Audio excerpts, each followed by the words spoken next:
Overall, this audit shows a glaring disregard for basic management and contracting practices throughout ArriveCan's development and implementation. The audit into the ArriveCan app is out, and it is damning. Hi, I'm Brian Lilley, political columnist for the Toronto Sun. We've all heard about the debacle that was the ArriveCan app. That's the app we used to have on our phones to get back into the country during the pandemic. It was supposed to cost just $80,000, and, well, not only did costs spiral out of control, the app didn't work. It slowed things down. It was part of the reason we had massive customs backlogs a couple of summers ago.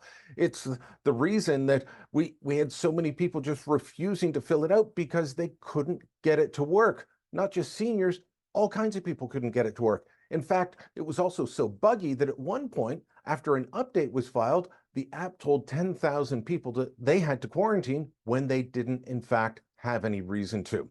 The audit also reports that there were areas that the Auditor General couldn't look into. Why? Because of ethics and other considerations. The conduct of some employees was facing an internal investigation by the Canada Border Services Agency, and some matters had been turned over to the RCMP. So the Auditor General said, we didn't even look into that because we didn't want to compromise the investigation. But what she did find, still damning. Let's go through some of it in the report.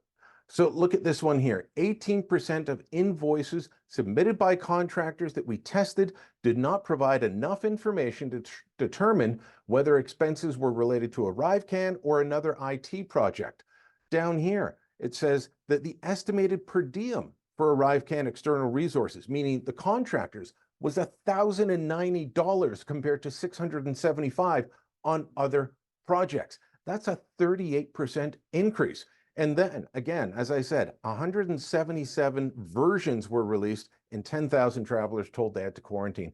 This app was a disaster from start to finish. And it's a symbol of the mismanagement of the Trudeau Liberals. Yes, most of this is being blamed on the bureaucrats, the civil servants who work for the government. But guess what? The ministers in charge, being the minister in charge of CBSA, that's the public safety minister, or the minister of health, they were both in charge of this, and they failed to do their jobs. The prime minister failed to do his jobs.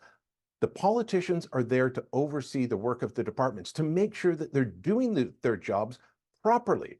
And if something gets this out of hand and the people at the top don't notice, that is on them.